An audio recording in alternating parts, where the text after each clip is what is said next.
흔들리지 않는 대답을 가지고 사시기를 말씀으로 축복합니다. 적어도 오늘부터 그렇게 해보자는 거예요. 그러면 이런 흔들리지 않는 대답을 가지고 있다는 말은 흔들리지 않는 인생을 산다는 말이요, 흔들리지 않은 세상이 막 펼쳐지더라도 이러한 세상의 시대 속에서, 상황 속에서 여전히 나는 흔들리지 않고 당당히 갈 수 있다는 말 아닙니까? 그래서 흔들리지 않는 대답이 필요해요. 흔들리지 않는 지혜가 필요하다. 내가 누구이며 내가 평생에 내 인생을 걸고 해야 될 일이, 중요한 일이 무엇이며 이 세상은 어떤 세상이길래 도대체 어떤 세상으로 내가 보면서 살아야 될지 대답이 필요해요. 바뀌지 않고 변하지 않고 흔들리지 않는 대답이 필요해요. 이런 대답은, 이런 흔들리지 않는 인생을 사는 방식은 성경에서는 딱 한 가지 대답을 해줍니다. 따라합시다. 절대신앙. 절대신앙입니다. 절대신앙을 가지고 사는 사람, 인생에 대답을 할 수 있으며 세상을 보는 눈이 확실하며, 그리고 세상을 살면서 만일라도 궁극적으로 근본적으로 내가 해야 될 중요한 일을 붙들고 살 수 있다는 말입니다. 무엇이 있을 때? 절대신앙이 있을 때. 여러분, 절대신앙이 없잖아요. 사람은 계속 흔들리는 겁니다. 바뀌고 세상은 변하는 것이 세상이라 하지만 계속 바뀌니까 계속 낭망하는 거예요. 계속 후회도 하는 거예요. 새로 바뀐 기준을 놓고 또 후회스러운 거예요. 여러분, 절대신앙이 무엇입니까? 절대신앙이란 하나님 중심으로 사는 것이요, 절대신앙이란 성경을 중심으로 사는 것이요, 절대신앙이란 하나님께서 우리를 구원하셔서 피로 값주고 사신 하나님의 교회를 중심으로 사는 것임을 믿으시기 바랍니다. 이게 절대신앙이에요. 많이 들은 얘기 아닙니까? 하나님 중심으로, 성경 중심으로, 교회 중심으로 살아야 된다. 제가 이 얘기하려고 하는 거 아니에요. 절대신앙을 쉽게 얘기하려고 하는 겁니다. 하나님 중심으로, 성경 중심으로, 교회 중심으로 산다고 하는 게 절대신앙인데, 그 절대신앙을 쉽게 우리가 이야기하려고 하는 거예요. 그것이 무엇일까? 절대신앙이 뭘까? 우리의 인생에 대한 흔들리지 않는 인생을 살 수 있도록 하는 일이 정말 중요한 일, 후회하지 않는 중요한 일을 평생 하면서 내 인생을 걸면서 하면서 기뻐하며 살 수 있도록 하는 절대신앙이 도대체 뭐냐? 하나님 중심, 교회 중심, 성경 중심으로 사는 이게 도대체 뭐냐? 핵심은 여기 있습니다.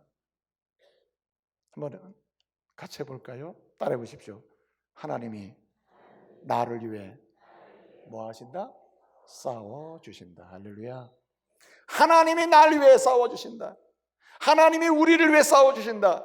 하나님이 하나님의 백성을 위하여 싸워주시고, 하나님의 자녀를 위해 싸워주시고, 하나님의 교회를 위해 싸워주시고, 하나님의 가정을 위해 싸워주시고, 하나님이 세우신 세계를 위해 싸워주신다. 할렐루야.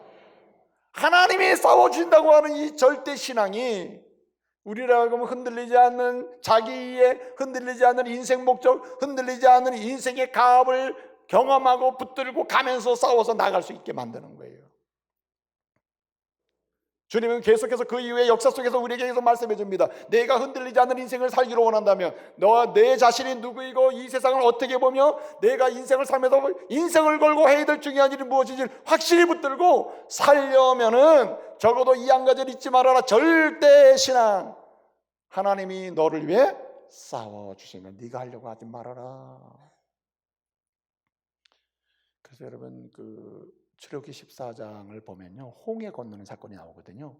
이스라엘 백성들이 애굽에서 노예 생활하다가 모세를 통해서 이제 인도함을 받아서 이제 출애굽한단 말이에요. 애굽에서 탈출하게 된단 말입니다. 출애굽하게 되는데, 그때 출애굽은 잘했는데 오다 보니까 홍해가 바로 있는 거예요. 홍해가. 사람들이 두 그룹이 생겨버려요. 어떻게 생기죠? 흔들리는 그룹, 흔들리지 않는 인생이 생기는 거예요. 지금까지 내가 나 자신을 봤던 것, 내가 누구인지 알았던 것, 하나님과의 관계 속에서 봤던 것, 그 다음에 내가 이 세상에서 우리가 살아야 될 세상, 가난이라는 이런 세상을 보는 눈, 우리가 지금 그래서 해야 될 중요한 일, 이런 것들이 가지고 있던 것을 흔들리기 시작한 거예요. 그러니까 계속 후회하고 낭망하는 거예요. 우리 다시 돌아가리라. 모세에게 원망하는 거 아닙니까? 그러나 모세와 함께한 사람, 모세는 어떻게 합니까? 흔들리지 않는 인생을 사는 거예요. 대답의 명예, 내가 누구며 이 세상이 어떤 존재며 우리가 가야 될 세상은 어디이며 우리가 그런 가정 속에 해야 될 중요한 일이 뭔지를 알고 있어요. 흔들리지 않아요. 왜 그럴까? 절대신앙. 하나님이 나를 위하여 우리를 왜 뭐 하신다? 싸우신다. 하나님이 나를 위해 준비하시고 하나님이 나와 함께 하시고 하나님이 나를 위해서 일하시며 하나님께서 우리를 위하여 싸워주신다. 그래서 결국은 우리로 하여금 이기게 하신다. 절대 신앙. 그래서 출애굽기 14장 14절을 보면 모세가 얼마나 갑갑했으면은, 예? 그런 가운데 이런 여정을 이야기하면서 이스라엘 백성들에게 얘기해요. 뭐라고 얘기하냐면 여호와께서 우리를 대신하여 싸우시리니 따라합시다. 가만히 있으라. 가만히 있으라. 무슨 얘기입니까? 아무것도 하지 말고 가만히 있으라는 이런 의미가 아니고 절대 신앙을 회복하라는 얘기예요. 우리가 하려면 홍해 못 건넌다. 우리가 하려면은 홍해가 어떻게 갈라지겠으면 다 죽어야 되는 건 맞다. 그러나 우리가 우리 인생을 위해 싸우는 게 아니라 누가 먼저 싸워주세요? 하나님이 우리를 위해 싸워주신다. 이렇게 얘기하는 겁니다.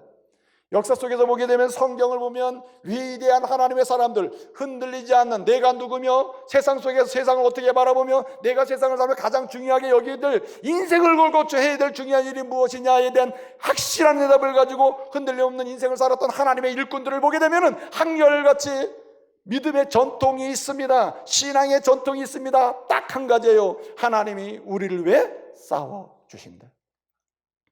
여러분, 오늘 느헤미야를 우리가 읽고 있어요. 느헤미야가 이스라엘 백성들과 함께 예루살렘 성, 무너진 성을 쌓는 비정박동을 가지고 쌓아갑니다. 첫 번째 시험과 공격을 받았죠. 이겼습니다. 그래서 절반까지 높이 쌓았습니다. 두 번째 시험과 공격을 받았죠. 이걸 이겨냈습니다.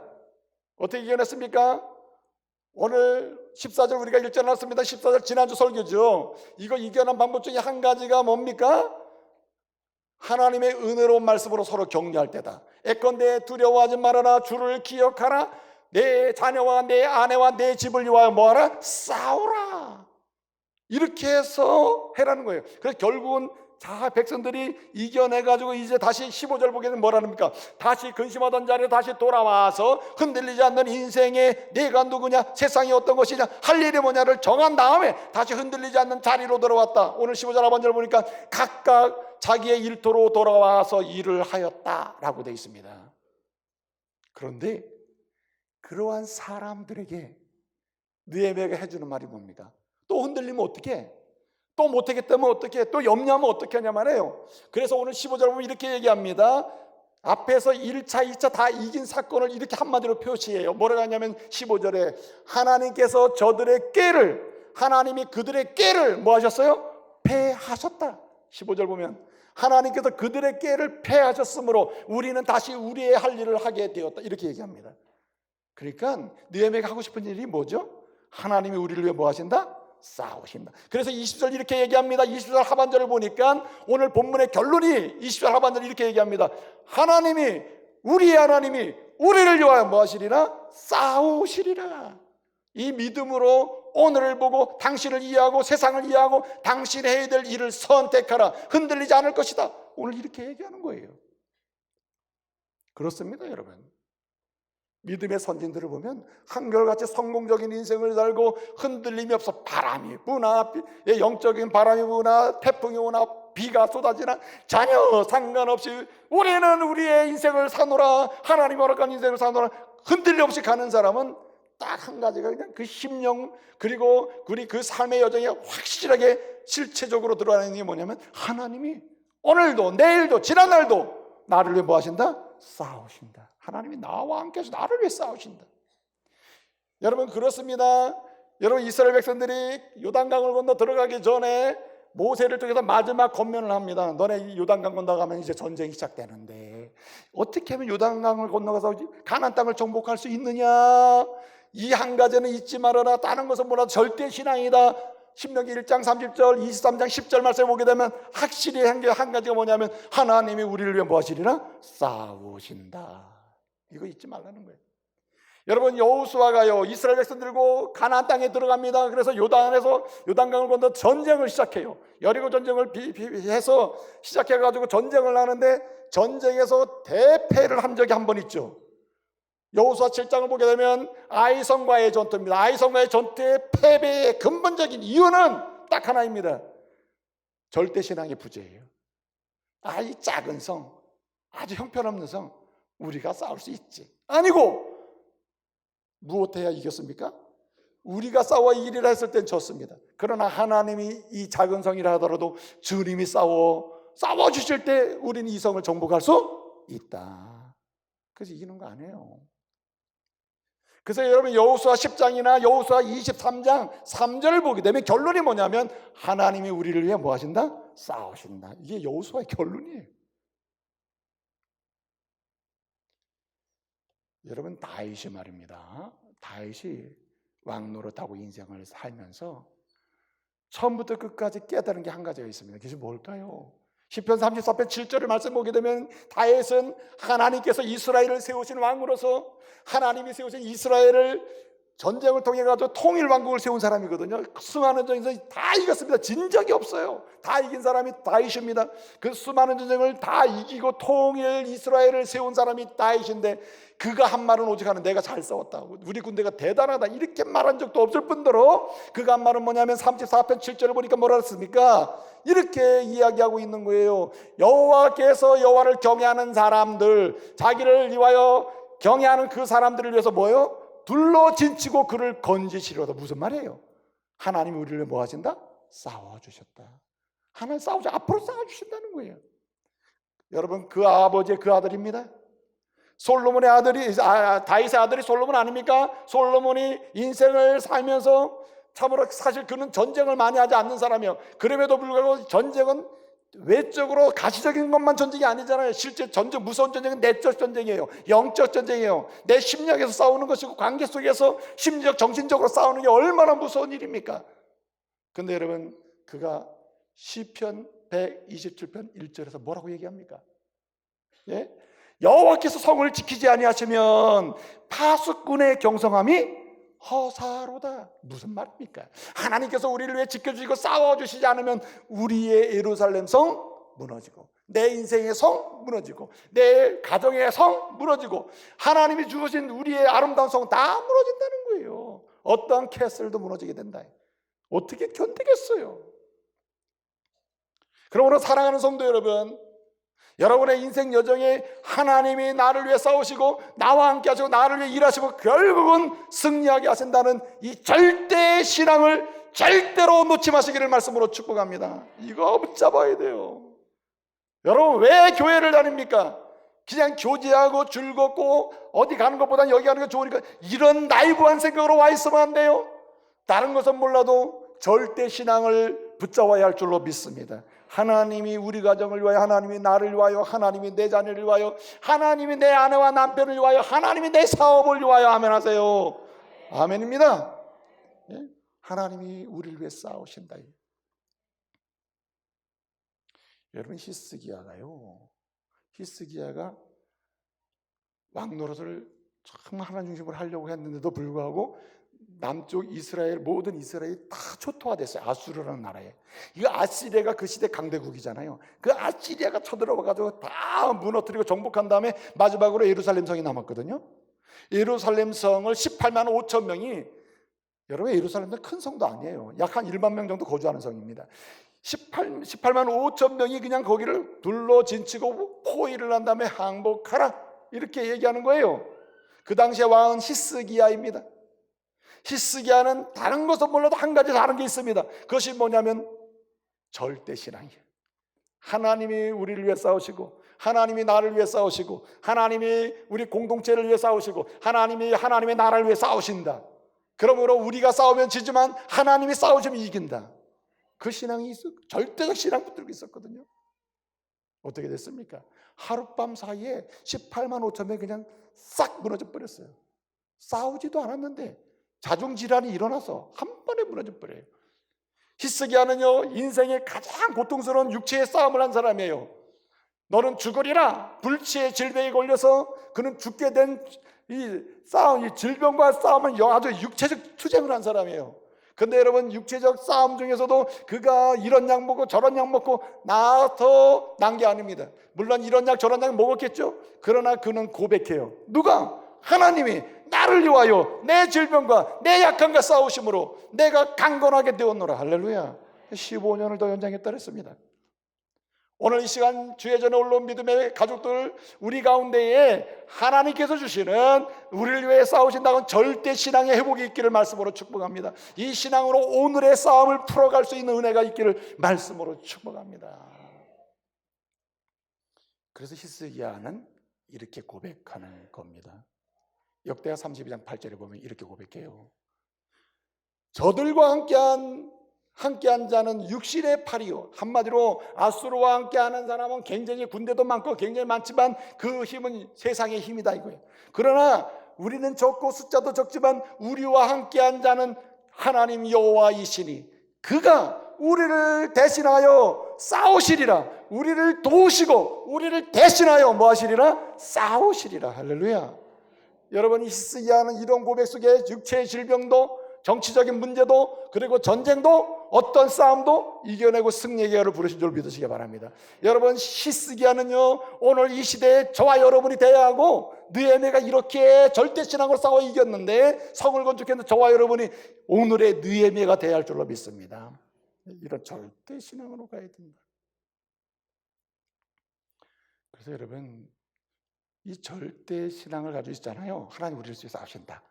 이 믿음의 담대한 고백과 이 신앙을 가지고 있으면은 오늘은 내가 실패하고 있는 것처럼 보여도 우리는 승리의 노래를 부를 수 있다. 할렐루야. 오늘 다 망해가는 것처럼 보여도 오늘 내가 이 순간에도 승리의 노래를 부를 수 있는 겁니다. 여러분, 오늘 이 시대는 그리스도께서 십자가에 죽으시고 부활하신 주님의 능력으로 예수 그리스도의 권세로 그 능력의 힘으로 오늘도 우리를 위해 싸우시는 주님을 믿으시기 바랍니다. 그래서 우리가 이길 수 있는 것입니다. 오늘 그래서 느헤미야는 다른 얘기 안 해요. 하고 싶은 얘기 이거예요. 절대신앙으로 돌아가자. 절대신앙. 하나님이 우리를 위해 싸우신다. 그래서 이런 절대신앙, 하나님이 우리를 위해 싸우신다고 하는 이 절대신앙으로 흔들림 없는 인생이 되는 사람을 보면 몇 가지 특징이 있어요. 여러분, 그 특징을 소유하시기 바랍니다. 첫째는 균형, 둘째는 분별, 셋째는 지킴이에요. 따라합시다. 한번 따라해 보시길 바랍니다. 첫째는, 둘째는 분별, 셋째는 지키는 거예요. 자, 그런데 제일 중요한 게 여기 균형입니다. 균형. 오늘 여기 말씀해 보게 되면 이제 다시 1차 시험, 2차 시험을 이겨내고 다시 성을 쌓는 자리로 돌아와서 흔들리지 않는 인생으로 돌아갔을 때 이제 이거 흔들리지 말자, 절대 흔들리지 말자, 우리가 절대 신앙을 붙잡아야 된다, 하나님 우리를 위해 싸우시리라 하는데 이때 느헤미야가 이것을 갖춰라, 절대 신앙으로 사는 사람이 이것이 필요하다고 알려주는 게 하나 있습니다. 그것이 뭐냐면 균형입니다. 사역의 균형, 신앙의 균형, 삶의 균형, 믿음의 균형, 모든 게 균형이 필요하다. 하나는 패하고 하나는 붙잡을 수 없다는 거예요. 이런 경우에는 절대신앙을 왜곡시킬 가능성이 크다. 절대신앙은요, 절대신앙 속에서 균형이 항상 유지된다. 오늘 말씀 보게 되면 느헤미야가 다시 일터로 돌아와서 흔들리지 않는 인생이 되게 한 다음에 그들이 두려워하지 말아라, 하나님 우리를 싸우신다, 절대신앙을 알려주면서 뭐라 그래요? 내 수하에 있는 사람 절반은 일을 하였고 절반은 칼과 창과 방패를 잡았으며 짐을 나르는 사람은 한 손에는 일을 하고 한 손에는 병기를 잡았으며 절반은 건축하고 절반은 뭘 하였으며 그 다음에 또 나오는 말씀에 나오는 처음부터 끝까지 나오는 오늘 본문의 핵심적인 단어 중에 하나가 각각이라. 각각이라. 무슨 말입니까? 여러분, 절대신앙의 사람들은요 균형을 놓치지 않습니다. 여러분, 교회가 부흥하는 경우에는 잠깐 부흥하는 경우 두 가지 경우에 부흥합니다. 첫째는 감성주의, 흔히 영성주의랄까요? 이렇게 정서주의, 영성주의, 그래서 이 직접 계시를 얘기합니다. 하나님이 내게 말씀하시기를, 내가 기도하는 가운데 주께서 내게 말씀해 주셨어, 내가 들었어. 이것을 여러분 목사님들이 내가 기도했더니 여러분에게 이렇게 말하라고 하더라, 이렇게 하면 여러분 어떻게 좀 신비하게 보이지 않을까요? 그게 사이비입니다. 사이비. 내가 기도하니까 하나님께서 이렇게 말씀해가지고 여러분에게 이렇게 말하는 겁니다. 완전 사이비죠. 주님은 나에게만 특별히 말하는 게 없어요. 주님은 오늘도 이 말씀을 통하여 우리 모두에게 공평하게 사모하는 자에게 말씀해 주시고 깨닫게 하시고 믿으시기 바랍니다. 모든 내가 들었고 내가 받았으며 내가 깨달았다는 모든 진리, 하나님의 말씀은 성경을 벗어나지 않을 뿐더러 성경 속에 다 있음을 믿으시기 바라요. 단지 그때그때 지혜로 깨닫게 하시는 거예요. 근데 여러분, 이 감성주의에 가는 감성주의, 방언을 하고 무슨 신비적인 뭔가 일을 해야 뭔가 신앙이 제대로 되는 것처럼 얘기하는 경우, 그래서 그런 집단은 때로는 부흥도 일어납니다. 그러나 역사는 증명해요, 지속적이지 않다. 반짝 부흥에다 떨어져요. 이단도 그런 거 아닙니까? 이단도 반짝해서 떨어지는 거 아니에요.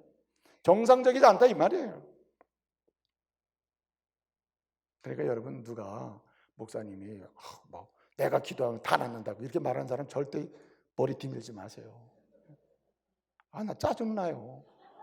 목사님, 제가 어디 가서 기도 받으러 갔는데 그 목사님이 손을 놓고 기도하는 순간에 그냥 아주 정신이 번쩍 나더라고요. 정신을 안 차렸으니까 나지. 그런 얘기 하지 마세요. 믿으세요. 저와 여러분이 예수 그리스도의 이름으로 기도하는 자마다 주님이 그 진솔함으로 오직 믿음으로 기도할 때 저와 여러분 누가 기도해도 주의 역사하십니다. 주의 종을 통해서 기도해도 역사하고, 여러분이 믿음으로 기도를 받고 믿음으로 기도하면 역사하셔요. 여러분, 감성주의에 빠지면 안 돼요. 잠깐 부흥하는 부흥이 아니다. 그 다음에 또 하나 지성주의가 있습니다. 그런 감성주의, 영성주의로 하는 거 말고 하나님 말씀을 알고 깨닫고 많은 지식이 있을 때 이것이야말로 참된 구원이고 참된 기쁨이고 참된 역사다 하면서 지성주의가 일어납니다. 역사 속에 보면 교회가 부흥한 역사를 보게 되면 지성주의가 일어났습니다. 지성주의 부흥이 일어난 시대가 반드시 있었습니다. 그러나 반드시 꺼져요. 신앙은 지성과 감성이 균형을 이루도록 주께서 허락하신 줄 믿으시기 바랍니다. 하나님의 말씀을 하나 제대로 알면 그 말씀을 통해서 감동이 있고 감동의 표현으로 주를 사랑하는 역사, 할렐루야. 그래서 은혜 받는 역사가 있는 거예요. 왜 예수 그리스도께서 이 땅에 복음을 전하러 오셔가지고 은혜의 복음을 전하기만 하시면 되는데 하나님이신 예수님 아니에요? 그런데 왜 그 주님은 성부 하나님을 향하여 새벽에 또는 저녁에 또는 밤을 새워서 뭐 하셔요? 기도하십니까? 왜? 부족해서요? 아닙니다.